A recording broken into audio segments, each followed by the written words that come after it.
Your design was worn by Aishwarya Rai. Yes. How did it feel to start off like that? From day one, the DNA of the Payal Singhal brand is exactly intact to what it is today. So at the age of 22, when I launched my first store, we got sold out on the first day. Sustenance has been the big challenge. Only failures teach you and make you grow. She's a commercial success. The fact that I've been able to put food on the table and I built the entire Payal Singhal brand in New York.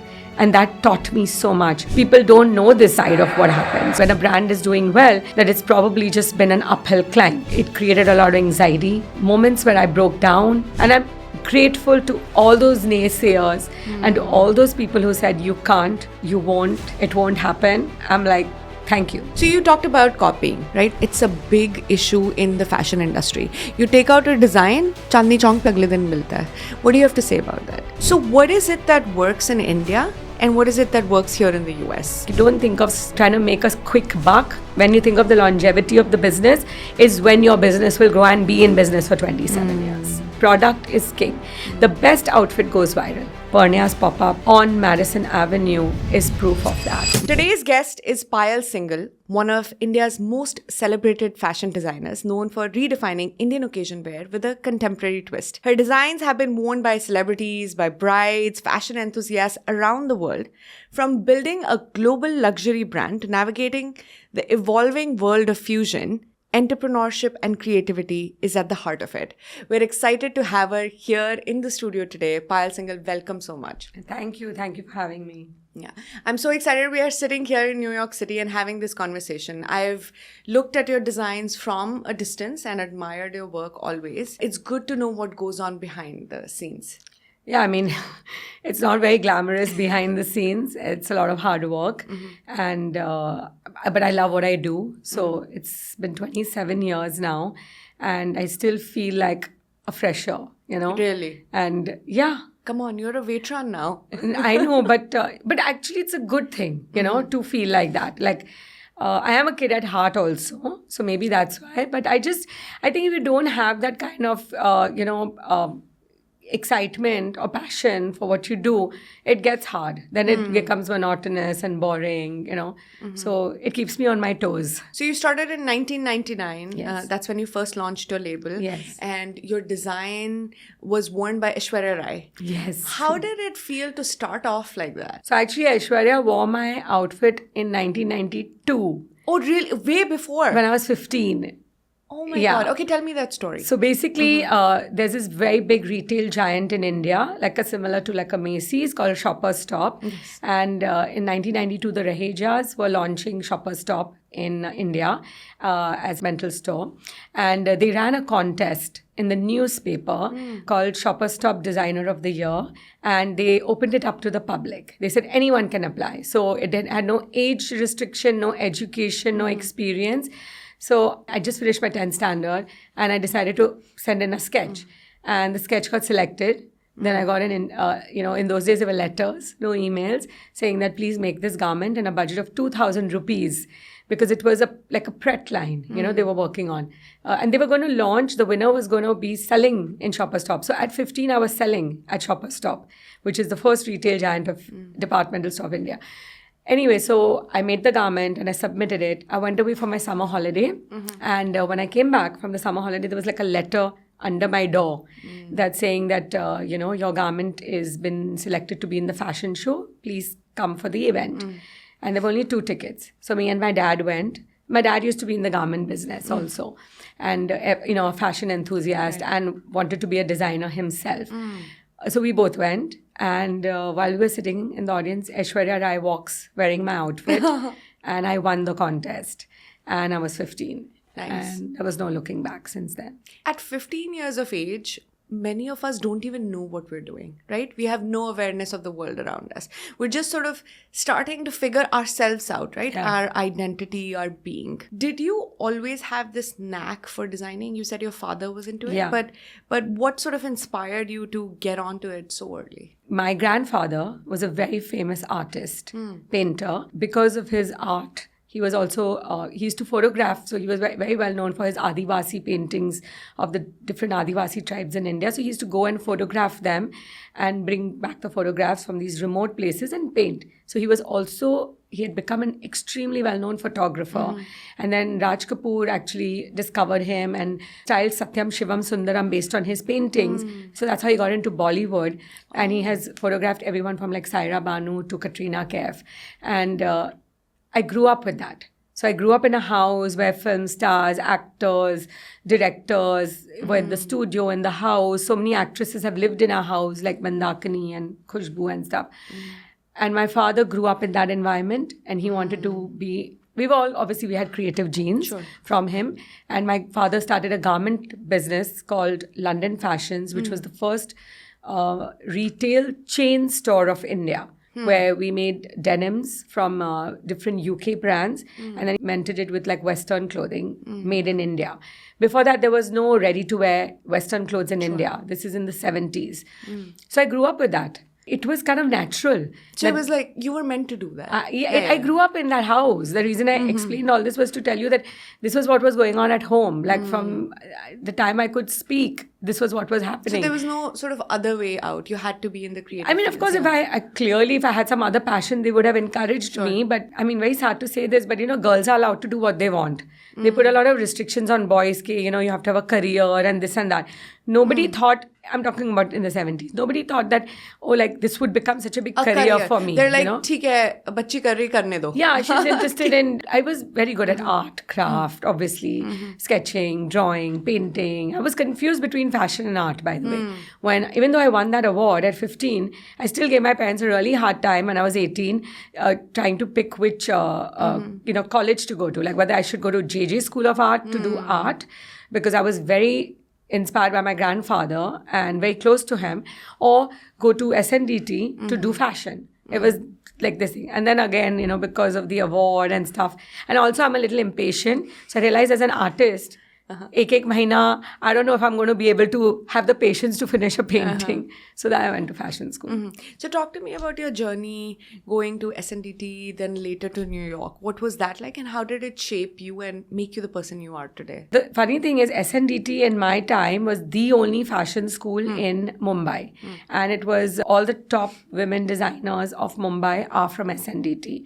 From Anita Dongre to Masaba, Payal Khanwala, Arpita, myself. A little bit of a culture shock for me, because I went to a co-ed school and a co-ed high school, and then suddenly I was in an all-women's college, and it was hardcore. Like in college in India, it's like, oh, you go for 2 hours and then you chill. But this was like 9 to 5 with assignments every day. So you're up till like 4 in the morning, and like 2.5 years, hardcore, like, you know, put your head down, just work.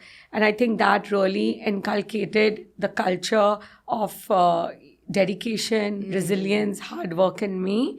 And I'm eternally grateful for that experience. I tell my teachers till today, like I visit as an alum and I keep telling them that, oh my God, what you all inculcated in us. And that time they were really strict and we were really stressed all the time. But it has lasted me till today. I'm almost 50. Stayed with you. And it stayed with me. Then I went on to, my dad was really strict and he didn't allow me to come to college in America. But it was my dream to study in New York and especially go to Parsons School of Design. So I then started working as a stylist in MTV. I earned my own money, saved it, and I applied to Parsons.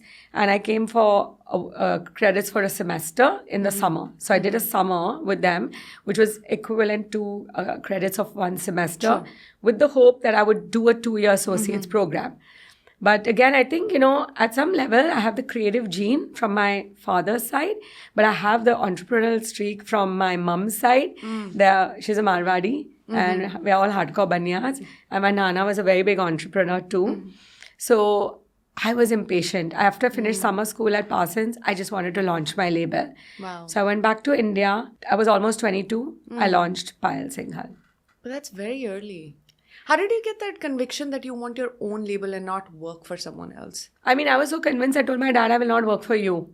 Oh, really? Because he had a label called London Fashions. It was a fashion brand. I could have taken it. And you could have helped him out, grow the business, maybe added a few products. So I told him that I'll go to fashion school and I'll but I will be launching my own label.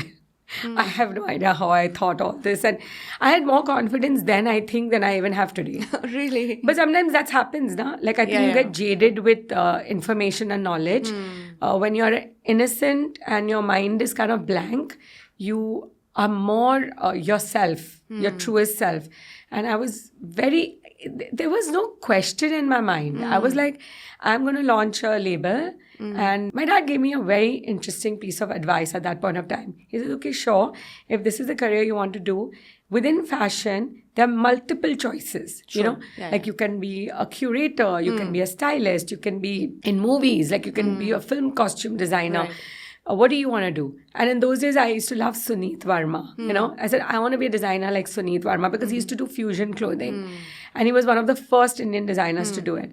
So he said, then put blinkers on your eyes like a racehorse and have your eye on the prize and then only work towards that. So in my 27 years, I've had many opportunities to do costume design, to style, and I've said no to all those projects because I was clear on what I wanted to do and where I wanted to be. It's actually, you're lucky that you had that conviction early on. Most of us sort of struggle to find our way out and still, get confused with so many options out there. Yes.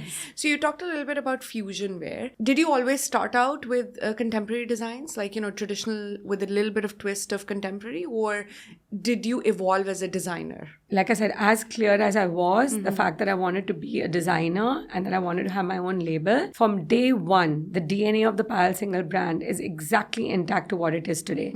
We only made contemporary Indian clothing for people like me because I grew up, loving fashion and loving, like I grew up watching, the US television shows and, music, and that's what we related to, like Madonna, and those were my idols, right? But I loved Indian art and craft, and I loved the textiles, and I loved the colors, and I love even There's so much diversity in like fabrics and it's colors so and rich. patterns. Yeah. It is so rich so that rich. it serves us every day for the last thousands of years, right? And we cannot even tap into the extent of it. It was an obvious choice for me to fuse the two, like, who I was as a person and the kind of fashion. Like I said, Madonna. So you can imagine like the kind of fashion I was growing up with in the 80s, and then my culture and my craft.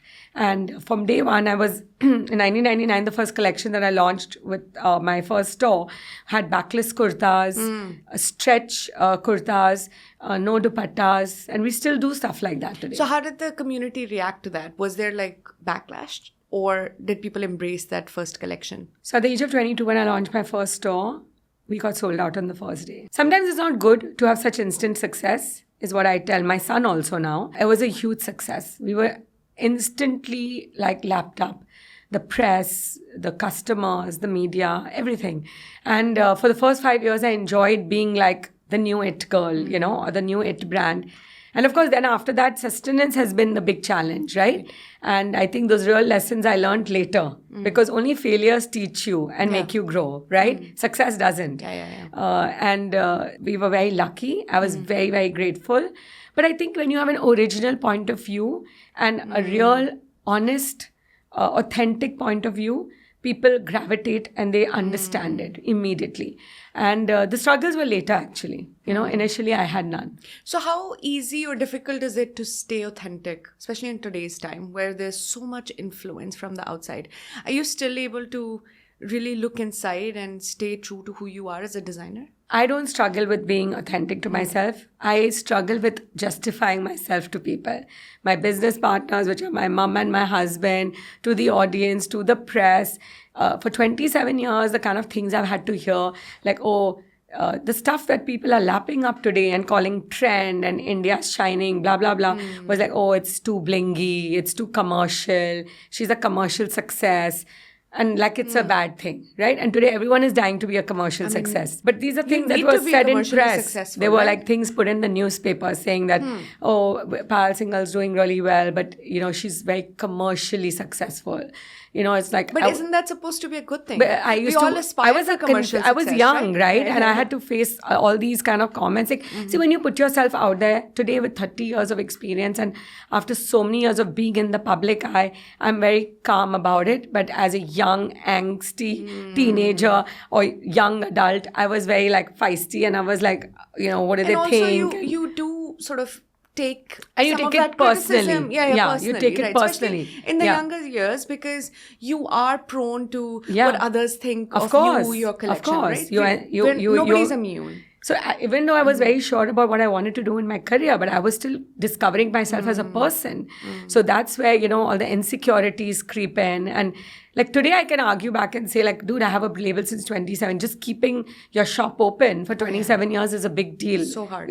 Going through how many challenges we've gone through, like right from I remember the Lehman Brothers crash to 9/11 to demonetization in India to COVID, like to how many wars, and to remain open through all that, and to be able to make sure that everybody is paid and paid on time is Your in itself a rent, success. Your salaries, yeah. so much, right? To me, that is a bigger success than whatever anyone thinks about me as a brand. The fact that I've been able to put food on the table and to make sure that every single person who works for me has a paycheck on time is success. Oh yeah. Nothing else and you matters. define your own success. You know, for so many years, I feel like I have let others define my success, right? Do you have this job title or X number of money, or where are you in your family life, right? That has sort of defined success for many of us. Absolutely. Because those are the conventional metrics of success. But I feel like now, you've been in it 27 years now, you get to define your own success and what it means to you. I think with age also, you start to really go deep to understand what is your value, like what do you really care about. And to me, family is number one. It's always been like from day one. So it was a family business technically that I entered. But of course, I started my own label. My mom stayed on to become my business partner because I was so young. And about 12 years back, my husband joined the business. He used to work in New York City for 14 years, and I actually made him move back. And at that point of time, he was looking to start a business of his own. So I was like, why would you do that? Like when we have a business. Have this thing so right whatever here. you would do it for another company, please do it for us. And so it's a family business, and I care a lot about my family. So it's a really happy place for me to be where I can work with them every day and be with them every day. I mean, it is challenging. Sure. Yeah. I can't even imagine. There's drama in the office every day. And then we'll fight, but then we'll have lunch together, my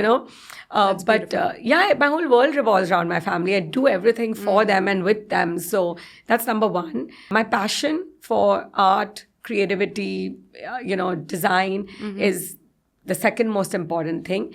And then everything else comes later to me, like the commercial success or being commercially successful is important to keep the shop open, to keep the business running. But am I inspired or driven or this thing by money? Sadly, no. I wish I was, I would have been somewhere else today. That's beautiful. So you said you had a few failures. I'm sure many actually. What have some of the failures taught you today? Like I said earlier, failure is the biggest teacher. And I'm actually very grateful for them today. And they're not really failures. I think they were setbacks is what I would call them. Like I said, I got early success. And then I didn't even realize the gravity or the enormity of what I had created or had started. I was dating my husband then, and then he lived in New York. I just said, okay, we got married, I moved to New York. I didn't even give it a second thought that I'm just leaving an entire career in India and coming here. And while I was sitting around here getting like bored in the daytime because I didn't have an office to go to, I started my business here with absolutely no marketing money, no financial help from the India office, because they were like, it's too expensive to support you. At that point of time, I had to struggle, right? I had to start from scratch in New York. So like I said, it's not a failure. It was a slight setback. I'm like, okay, I'm in a completely new country. Nobody knows me. How do I do that? So first challenge. And I took it up and I built the entire Payal Singhal brand slowly, steadily, one trunk show at a time in New York. And that taught me so much about media, marketing, brand building. I did some classes at FIT to supplement my knowledge and, help me. Then I went back to India after being here. I moved back to India in 2010. When I moved back, Indian landscape had completely changed. There was social media, like everybody could have like their own little voice on Instagram, and there were like brands popping up from like different corners of India. So now suddenly I'm competing with a much larger landscape, and I have been MIA and I've been out of, because obviously if I'm living in New York, the PR machinery in India is obviously going to go down, right? Sure, yeah. So I had to kind of rebuild the brand. My mom had, factory operations running, behind the scenes but like going. I said, she's not in the creative side of the business, so she was doing it and from a more operational side, so she kept that going. But I had to come back and rebuild the brand back in India. And again, there I started to face these challenges, things like being told that, like when we're talking about certain fashion weeks, like they would be like a little bit almost hesitant to like say that, you won't get a certain type of a show because, it's reserved for the creative designers. And even though it was completely untrue, and I know that today, but at that point of time, you take it for face value and you start to believe that narrative that, I'm commercial success, but I'm not a great design talent. That's actually very surprising to me. But That's is what very happened. surprising And that to is the me. truth. And I really do desire to tell this to the world because people don't know this side of what happens. They all believe that, when a brand is doing well, that it's probably just been an uphill climb. It created a lot of anxiety. I had to deal with that anxiety. I had a lot of moments where I broke down, and I had to very publicly, at public spaces in Fashion Week and stuff. And I was really young even then. Like I'm talking about now, I'm young mom. I was back in India. I was only 32, and I'm having to, navigate all these new kind of expectations in a way, And this ever-changing world around. Right? Yeah. And a lot of new players had come into the business. And I'm telling you, when I look back today, I'm extremely grateful for all that because I found spirituality in that. I found myself in all that. I'm so happy where I am today in life. And I'm grateful to all those naysayers and all those people who said, you can't, you won't, it won't happen. I'm like, thank you. Yeah. Because they drive you more, right? Of course. A part of you wants to prove to them that I can. Yeah. Right? And to yourself. That also motivates you. Yeah. And to yourself too, right? Because like I told you, you start to believe that narrative. And somewhere when you believe that narrative, you're like, but is this something I can't overcome? Even if it's not true. So even if the narrative is not true and you have believed it, then you start to think, because innately you know that you are not that narrative. So you somehow want to Shift it. Yeah. So you talked about how the landscape changed around you when you moved from New York back to India and started to rebrand, started to have that visibility again for you and your brand. Now, 20, 30 years down the line, the landscape has changed even more. Yes. Oh my God. Thank you to social media. Many of us have an opportunity to be in front of the people, and we don't need any middlemen to showcase our collection, our work, for me, my podcast. But also, it has created a lot more competition and complexity. Yes. Complexity. What do you have to say about this? And how relevant are these social media players, let's say influencers, in the fashion industry? Life goes on, and as time goes on and new things happen, you have to adapt. That is, change is the only constant. Okay. And it is something the people who are not willing to adapt or change with that and are kind of stuck in a, I would say, time machine, and they struggle with these changes. I feel for them. The more you resist it, the worse it is for you. Luckily for me, like I was telling you, being young at heart, like I'm fully Gen Z wannabe. I adapted very easily and well with it. And I kept an open mind. And because I kept an open mind and I didn't resist it, I did not struggle. And because of that, so we were one of the first Indian designers to have our own e-commerce website. I had already started thinking. I remember when I went back in 2010, I told my PR agency that, don't worry, don't pander to the written media. Let's focus on online media. And they were like, she's crazy.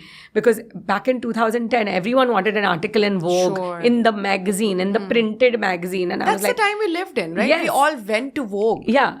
So no, the thing is, being in the printed magazine, which is actually really hard, and it takes, a lot more effort and stuff like that, was what everyone was going after. And I was like, drop it. Let's go online, To answer you, it is difficult. There is a lot more competition. There are a lot more voices. So it's harder to be seen and heard. But the first step to success in this kind of new atmosphere is acceptance. The minute you accept and you imbibe, and then you start to put one foot forward from the other, believe you me, everything works together and you can move forward. We've created so many social media moments and presence just by organically being who we are. I've never followed any algorithm, any trending video, sound, none of that. Just been authentic there. Sometimes the likes are less, sometimes the views are less. You just keep going and eventually, you will be able to be seen and heard. I, of course, had an advantage of being an early entry advantage because I said I adapted early. And I see some of the designers, I remember in the earlier years when other e-commerce sites started, some of them from New York, and they would literally, obviously they'd write to us, we'd immediately come on board. And then we'd become really friendly with them and they'd be like, Payal, can you please help us get through to the other senior designers? Because they're all saying, we don't want to be online, we'll get copied, our prices are different in different countries. And how do we break this mindset, And I actually helped a lot of these e-commerce sites to get through to the designers, explaining to them that this is unavoidable. This is going to be the future. Of life. Yeah. So you talked about copying, right? It's a big issue in the fashion industry. You take out a design, Chandni Chowk pe agle din milta hai. What do you have to say about that? It's been a pet peeve of mine because as an, I would call myself an artist in a way that I create original artwork. We may refer to techniques and culture and history and different. You derive inspiration from others. Of course always, we do. As an artist, of course in we any do. art form. We have to because that is the craft. Art makes art, right? Art creates art. But we also create original art within that. So, for example, if there's Zardozi, I take the Zardozi and I'll try to create different artworks with that, with different raw materials and different stitches. So we're also pushing the boundaries of the original art form and the original craft form. It is a pet peeve of mine, copying. I have copyrighted most of my work in terms of my prints and my embroideries, and we've even sent legal notices to multiple people all over India. Really? Sadly, it has gone nowhere because the IP rights of creative work, they're not very binding. You change one little color or you change one stitch and the person can get away with it, right? So all I was doing was spending my money, copywriting my stuff and sending the lawsuits because what happens is it's all at a cost, right? Anyways, we did it because I believe in going the legal way. As recently as this morning, I've had another friend, a designer, send me an entire Instagram reel where a designer in Canada is showing how her client sent her 3 pictures of our outfit and how she's mentioned it in the reel that this is a Payal Singhal outfit, this is my client, she can't afford the Payal Singhal outfit. So we are recreating stitch by stitch, piece by piece. This morning, right? Now, like I said, this is who I am as a person because I have created original artwork and I'm a very feisty person who believes in the truth, being on the right side of history, all that. But, and I told you, I've sent out notices, I've had Instagram rage where I've called out designers, people who copy. I've even helped other designers call out people who copy. But I'm going to be very honest, after 27 years now, I don't care. I'm done. You know what? My advantage is I can create new stuff. Your advantage, because it's you. Yeah. And your disadvantage as the person who copies me is you can only copy me. So go ahead, do it. But can I say something to it? Imitation is the best compliment you can ever get because everybody knows that it's a Payal Singhal design. Everybody knows that. So I've spoken about it. There's some people who I'd feel in my journey are sort of imitating the style or imitating the presence or the questions. And, ek baar ke liye lagta hai ki, oh my God, ki is it going to take something away from me? But then I come back and say, no, because we will always be us, right? You will always be you. And nobody can take that you from you. Yeah. So I know it's hard in the fashion industry, and I specifically asked that question because it's very common, and most designers go through that Always. I mean, it's just sometimes makes me go crazy. I'll see a specific print from a specific designer, and next day, I grew up in Ludhiana. My parents, my family is also into the fashion business. My sister's a designer. Oh, wow. She'll create something, and next day 2 other boutiques or 4 other boutiques in the area have copied the same design, and it's all over the internet. And I know how it feels. Yeah. But, and we always talk about it. I'm like, nobody can take you from you. Absolutely. And when you have a certain style, a certain way of creating art, it shows. Yeah. It just shows.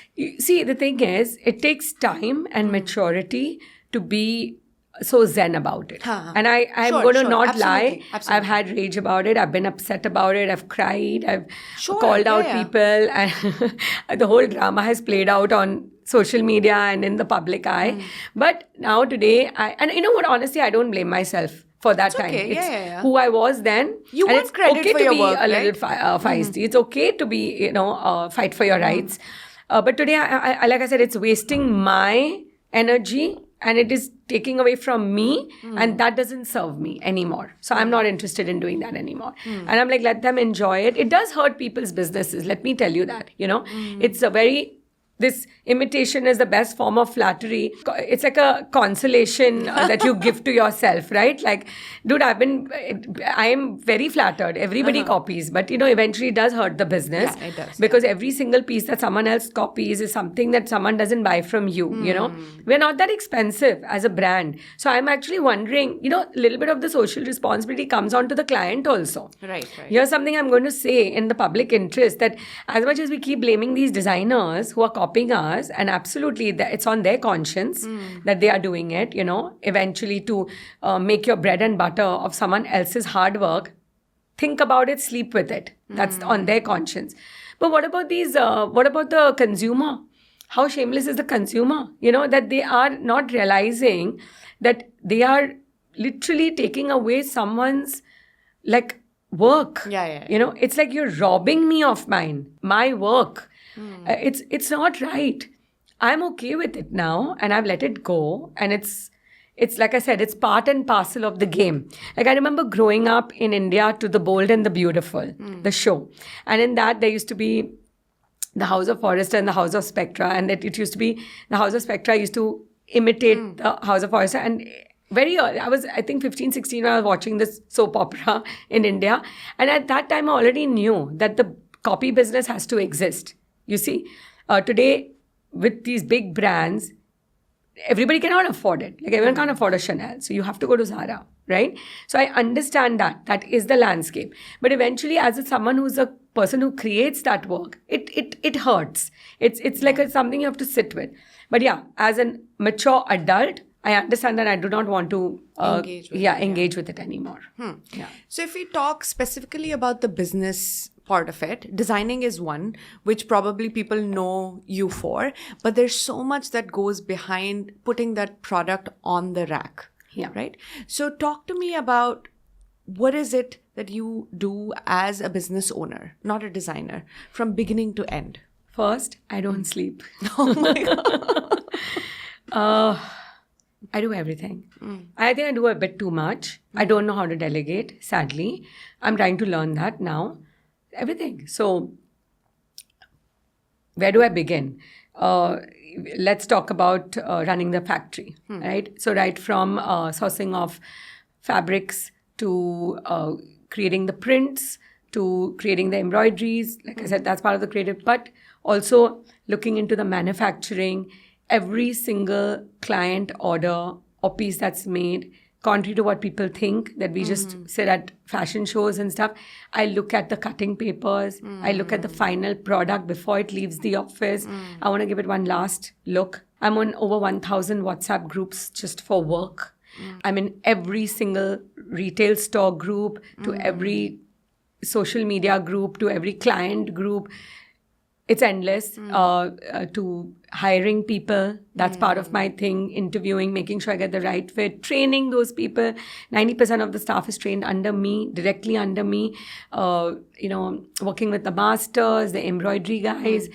then getting into the outside, working on the social media campaigns, working with PR people to, to build the brand in different ways, doing the articles, the media appearances, I don't even know where, to running the stores, merchandising for not only my own stores, merchandising for all the 100 points of sale that we are, online, offline, socializing with these people, meeting clients for appointments. Because you're also the face of the brand. Then the finance part starts. Looking into the numbers, data analytics. Every store has its own data points, what sells, what doesn't sell, what price points, what styles. We have runway shows, and you make the runway shows into commercial pieces. By the way, what I just said, I didn't even touch the tip of the iceberg. And there's an entire iceberg below this. And the layers, and dealing with people. Like, I'm a basket case, I'm telling you. And then people expect me to be extremely calm and zen-like, and I'm really and trying. show up like all I'm trying. with all the glamour. And I'm a mom to a 17-year-old right now. So it's, but like I said, I'm telling you, I'm so grateful that whatever had to, angst had to happen has happened, because now I'm really enjoying this. Like, I was not able to do it. Like, I've woken up today at 7:38. I've been working with India for 2 hours, gotten ready, come here to do this.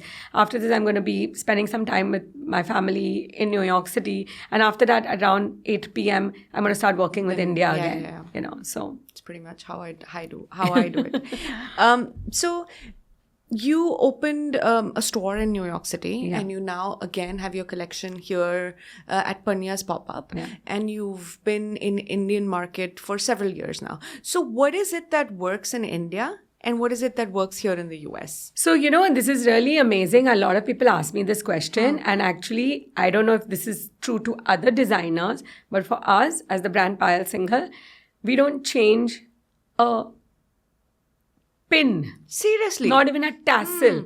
For Bombay, Delhi, Hyderabad, Chennai, London, Hong Kong, Dubai, New York, Vancouver, Toronto, Sydney, South Africa. This is kind of where our clients are. Wow. It is the exact same product. And let me tell you why. Because the person I started to design for is the one person, and their taste is universal, which is the South Asian girl or guy with a global influence or relevance. That is why I do not need to change the product. The product changes only in terms of season. So like in the summer, we do lighter fabrics, we do lighter colors. Festive, fall, winter, whatever you want to call it, we'll just move into like basically darker colors, heavier fabrics, velvets, brocades. That's it. There's no other change, not even in price. I think I was one of the first Indian designers also, and I want to say this with great pride, to do an MSRP. Like, our product sells at the exact same price anywhere in the world. That's surprising. Yeah. Yeah, because you would assume, given selling here in New York City is much more expensive than selling in India. The only difference in pricing is if there's any tax, duty, import, whatever. That's it. But that's going to be anywhere in the world. So if something is $100 in India, it's still $100 in the US. That's fantastic for the Indian except consumer, the tax that you have to New York City fine, tax and the import, because there are like tariffs and stuff like that. So do you absorb that extra cost, which comes with having presence in New York City? Because I'm sure there's, property tax, there's like other maintenance costs that you have to pay. Maybe the overheads are more here in New York City as compared to like in India. So that's the retailer's cost to bear, right? I'm not the retailer here. I'm the designer and the manufacturer. I'm a wholesaler, technically. I only have I only have 3 of my own stores in which I have to worry about the overheads. Every other place I sell from is basically third party. So I sell to them and then they sell it. So all those overheads are theirs. We have our own business overheads, which is our factories, our rents, salaries, marketing costs. the reason we're able to maintain the MSRP is, yes, sure, sometimes we make more money somewhere and sometimes we make less money somewhere.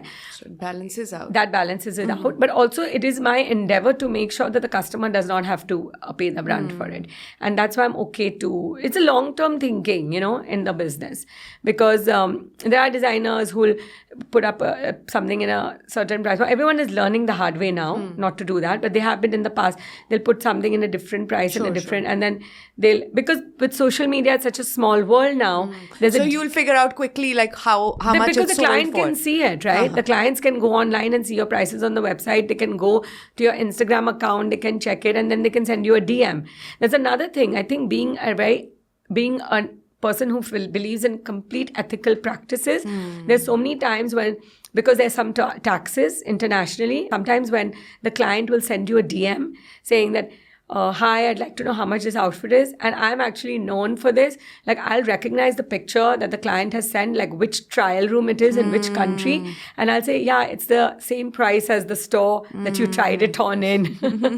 Because I don't believe in undercutting. If I don't work with my retailers, they'll eventually catch on. And believe me, there are many designers who have been ousted from these stores because they've gone direct to client. And I don't believe in do that. I want to be a team player and I want to build the business with my retailer. At the end of it, it's partnership, right? Exactly. And actually, that's long-term thinking. When you think of that way, like you don't think of like trying to make a quick buck. When you think of the longevity of the business, is when your business will grow and be in business for 27 years. Got it. So when you work with these third-party retailers, it's your cost plus marketing, plus the overheads, plus the cut that the retailers take. How easy or difficult is it to figure out this economics? Does it work for you? So I'm going to be very honest. The profitability in the fashion business is very low. Yes. People think that, oh my God, this is such an expensive garment. But any person who is a garment manufacturer and retailer works off a 15% net profit. Yeah. That's it. It's a very small amount to, work with, especially because we don't have a mass production. So we are not doing like large numbers. 15% is very high when you're selling a large quantity. Right. We don't. Right. Like when something does really well, we make 12 pieces of it. That is how small our manufacturing or our production is.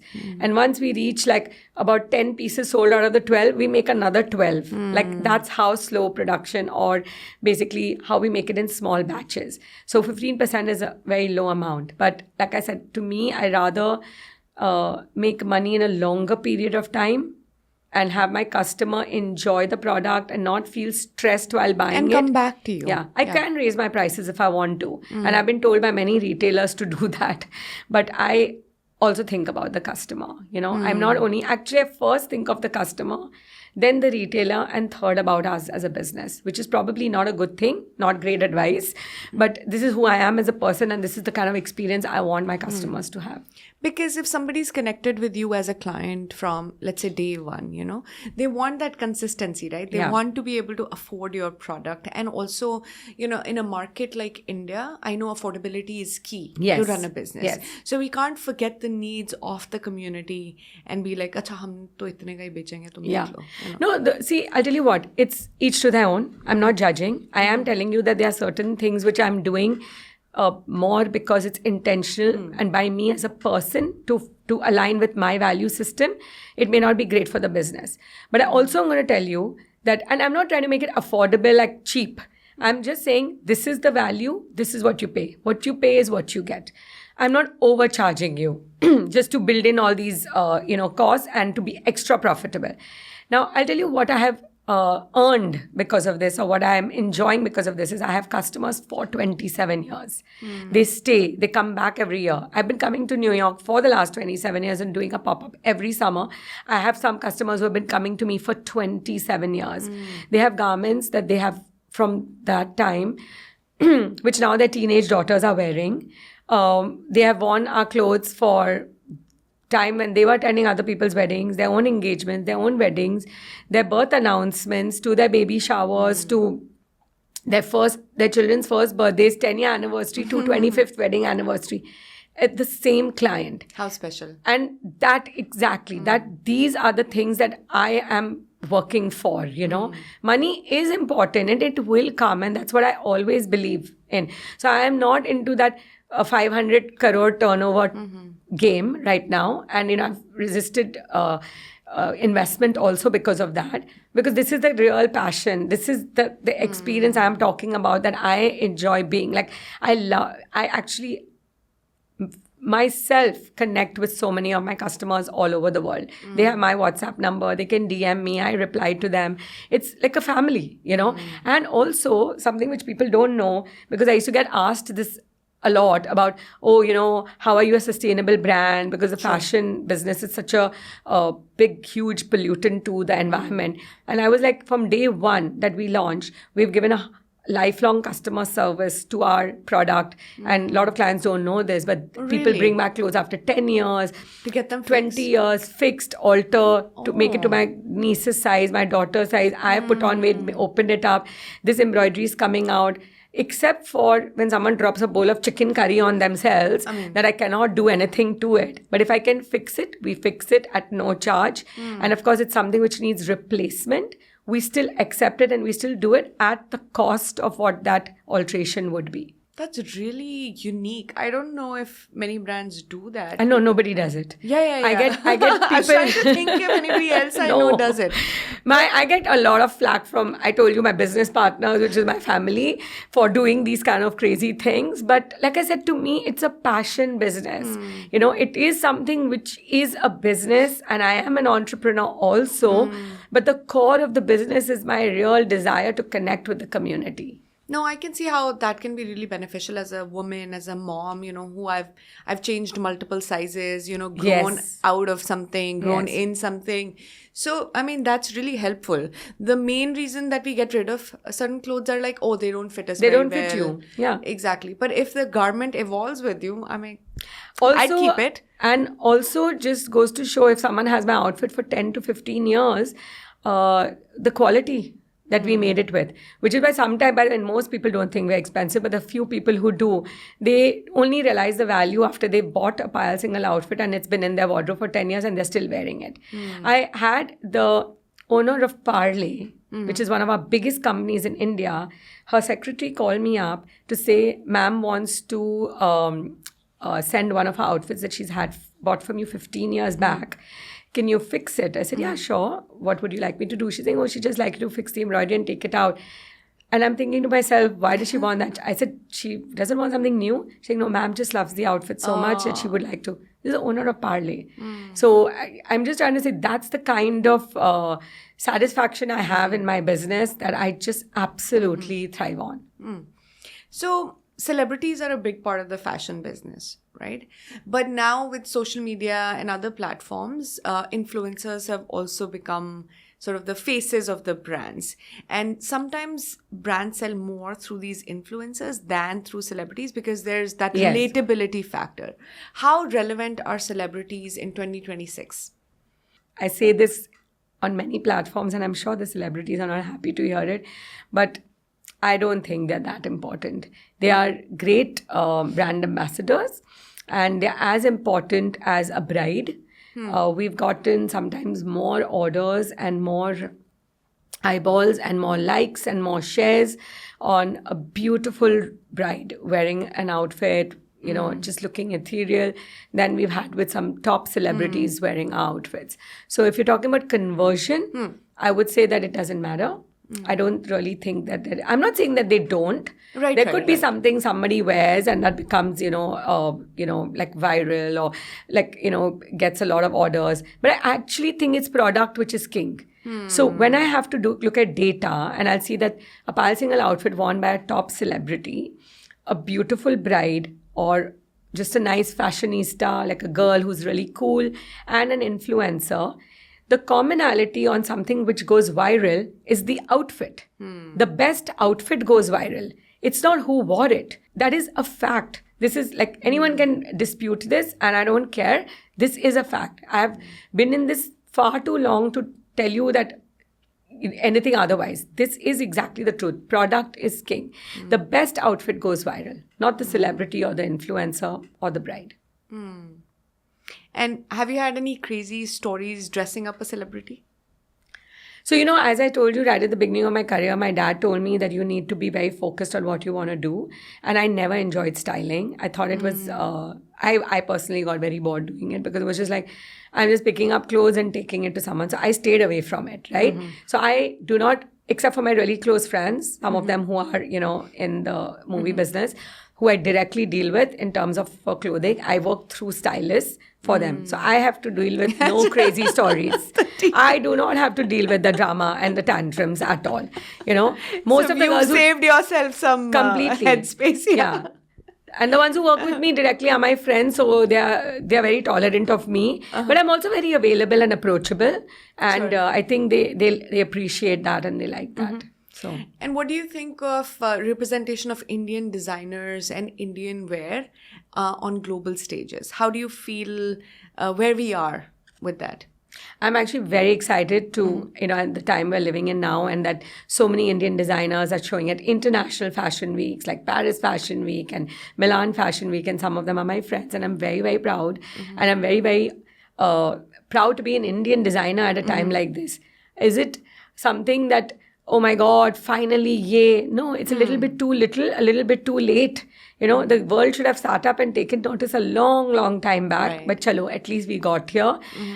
Indian art and craft is unparalleled. There is nobody in the world who can create textile and embroidery and surface design and silhouettes also like Indian designers. So, I mean, it was high time is what I'm going to say. But I'm absolutely extremely proud. The very fact that we have a 20,000 square foot multi-brand Indian wear designer store, Purnya's pop-up, on Madison Avenue is proof of that. That, we as South Asian community and South Asian designers have finally arrived. And this was the dream 25 years back when I came as a young designer to New York and was doing my pop-ups, that eventually one day that would be it. So to have a pop-up in Manhattan on Madison Avenue for a whole week, just 2 weeks back on Madison Avenue opposite Dior was incredible. And, we're all as a community very, very proud. If you were to dress one celebrity for the Met Gala, what would you do and who would you pick? Wow. So I have an unconventional choice. Everyone wonders why I say this, but I'm absolutely obsessed with Nicole Richie. And I think she doesn't get enough time in front of the press and fashion as she should. I love her brand House of Harlow too. I've been Nicole Richie fan since A Simple Life days with Paris Hilton. Like I used to live in New York in those days. It was such a crazy show, but I started to follow her, and she's incredible. And she's like one of those unsung heroes in fashion, in my opinion, because there are the people keep talking about other celebrities, but I think she's got such a cool girl vibe. I would love to dress her in some really interesting old Indian embroidery, like craft, like the kind of work I do, like mixing Kutch embroidery and Kashida embroidery and Zardozi, and I like to blend Indian crafts and then put it in a really cool, like almost like a two-piece. Like I want it to be a choli and a lehenga, but a little more modern version of it, like maybe a bando choli and a slight, like a tube lehenga, and have these, like I said, bright colors, but with Indian craft. And I think she would just kill it, I hope there is a Met Gala which is inspired purely by Indian art and craft one day. That would be lovely. And then when that happens, Nicole, I'm manifesting it, will be wearing a Payal Singhal outfit. So in the meanwhile, I'm going to have ChatGPT create an image of Nicole Richie wearing it. That'll be amazing. Cool. That'll be amazing. So fun. Okay. So I'm going to ask you a few rapid fire questions. You can either answer using a word, a line, or you can go about it. It's your wish. But a few things that I have been thinking about as I was thinking of this interview. So let's start. This is my favorite part. One person you'd love to dress. I know we spoke about it, but one other person you'd love to dress. J-Lo. Ooh, oh my God.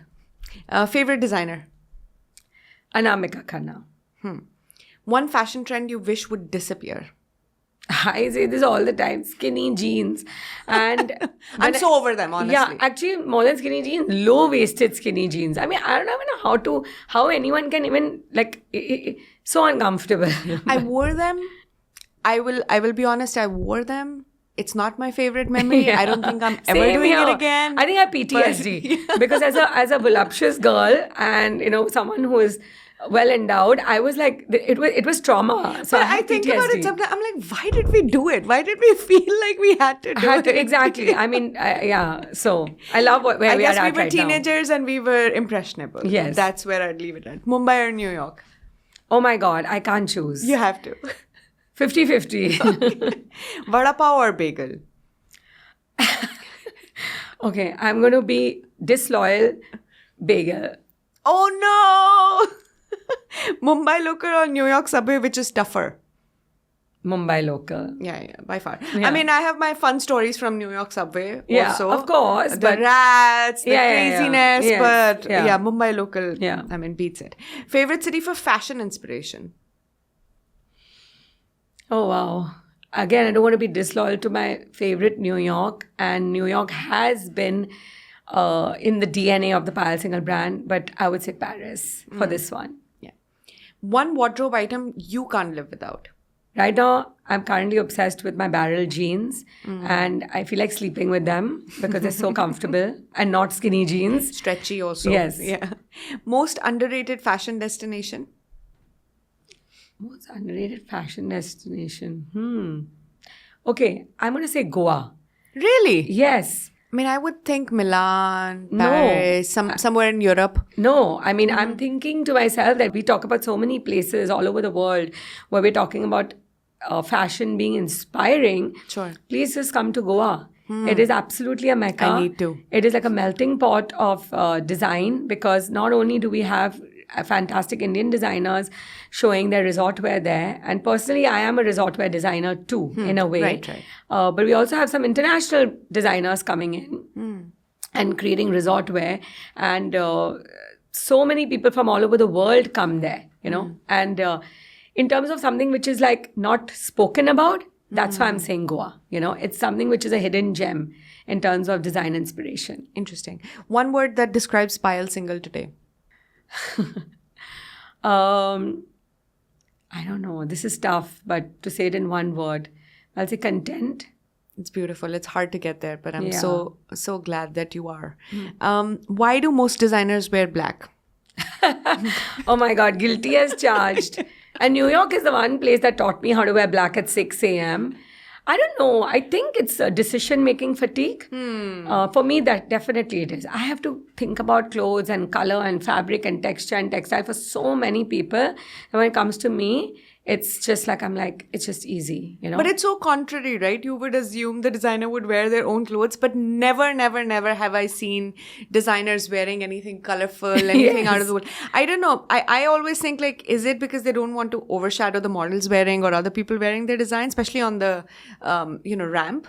But in real life also. I'm telling you, it's the decision-making fatigue. It's something which we don't even realize, but I have analyzed this. That's why I can answer this because I've actually done an article where they've interviewed designers in India who only wear black. And I was part of that article. Really? Yeah, because I'm guilty as charged, I told you.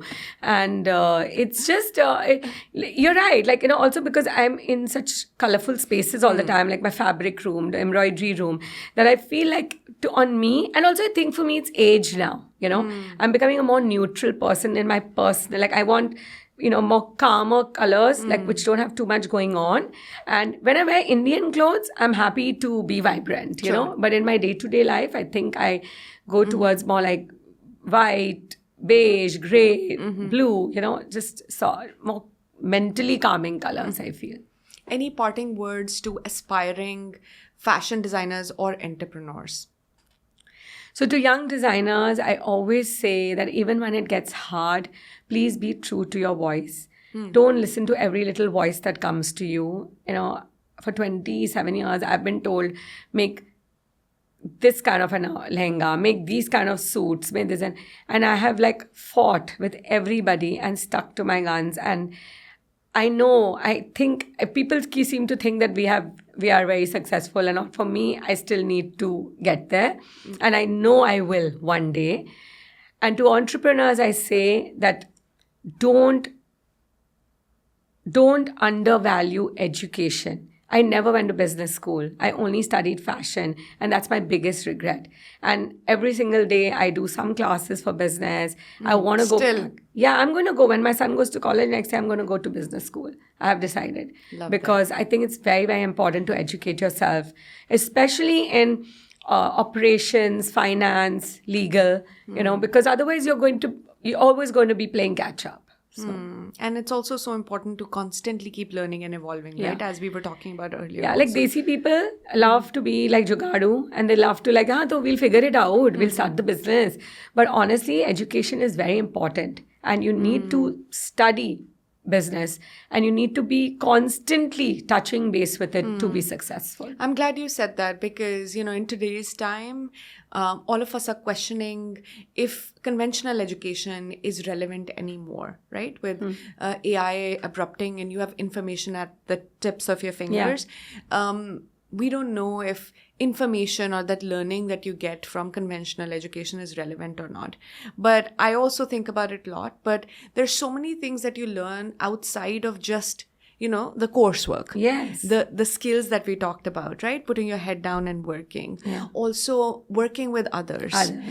Getting something out on a certain on a timeline by a certain date. I think these are some of the skills that good schools can teach you. Yes. And the connections we build. Of course. Right? So I feel there's still value in conventional education. Absolutely. Although this narrative has been questioned and especially for our kids, what is going to be relevant or not. But I'm glad you said that. No, and to add to this, I just want to say that, what you just said about conventional education is important, because it's way more than just what you're reading from the book, right? It's like all the things that you said. That now Gemini and Claude can do that for you. Exactly. Right? Yeah. But educating yourself is something which can be an ongoing process, even after you get out of school. There you can use your Claude, your Gemini, whatever you want to, whichever learning app you want to do. So what I believe is having a grounding with an education system in a structured environment is important for your foundation. And then going on educating yourself in whatever way you want, whether you want to go on to Coursera, you want to do something online, or you just want to do, people do YouTube tutorials and have careers based off that. That's fine. Just keep an growth mindset for the rest of your life. That's what I'm saying. You're never done and dusted. That's what I'm trying to say. You need to keep going back to it. You need to keep educating yourself. Whatever platform you want to use, however you want to do it, please do it. But keep doing it. Never be cocky and never sit on your high horse thinking, oh, I know it all. You can never know it all. There is too much to know, Stay humble, One lesson that you always tell your son, like one biggest learning that you reflect on from your journey and you share with your family? I think the most important thing in the world is to be a good human being. And that's what I tell him. I think everything else is secondary. And I think if you operate from a space of empathy, you're always going to be happy and successful.